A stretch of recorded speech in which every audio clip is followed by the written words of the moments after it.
దీపాదాస్ మున్షి గారు, వారితో పాటు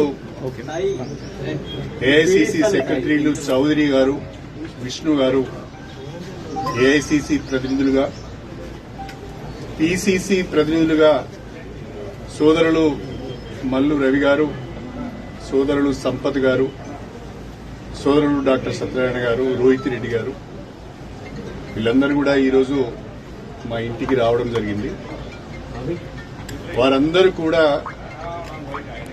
అటు ఏఐసి నుంచి ఏఐసిసి నుంచి ఇటు పిసిసి నుంచి మీరు పార్టీలోకి రావాలి, తెలంగాణలో కాంగ్రెస్ పార్టీని బలోపేతం చేయడానికి మాతో కలిసి పనిచేయాలని చెప్పి ఒక ఆహ్వానం నాకు ఇచ్చారు.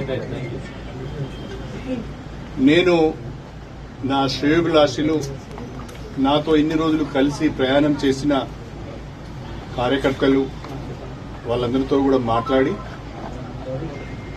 త్వరలోనే నా నిర్ణయాన్ని చెప్తానని చెప్పి పెద్దలు దాస్ మున్షి గారికి తెలియజేయడం జరిగింది. In a day or two I will take a decision after consulting my followers and after consulting my well-wishers and my workers. నేను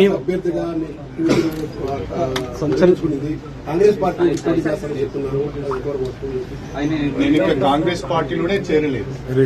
అప్పుడే కాంగ్రెస్ పార్టీ అభ్యర్థిగా పోటీ చేస్తామని ఎలా చెప్తారు? కాబట్టి yet I have not taken a decision. పోటీ చేసే అవకాశం ఉంది. I have to take a decision first. Then I will think. మీరు మీ క్యాడర్ కి ఏం చెప్తారు సార్? అంటే ఈ నా క్యాడర్ కి నేను మాట్లాడే విషయాలన్నీ మీకు చెప్పను. సార్, బీఆర్ఎస్ అన్ని అవకాశాలు ఇచ్చినా ఒక్కొక్కరు చేజారిపోతున్నారు. కేకే విషయంలో కానీ మీ విషయంలో కానీ అంటే ఏం జరుగుతుంది పార్టీలో? For various reasons party is losing ground. For various reasons people are moving away from BRS. So, to serve the people and to do something for the constituency, we have to take a decision. We have to take a call. ఉమ్మడి వరంగల్ జిల్లాలో During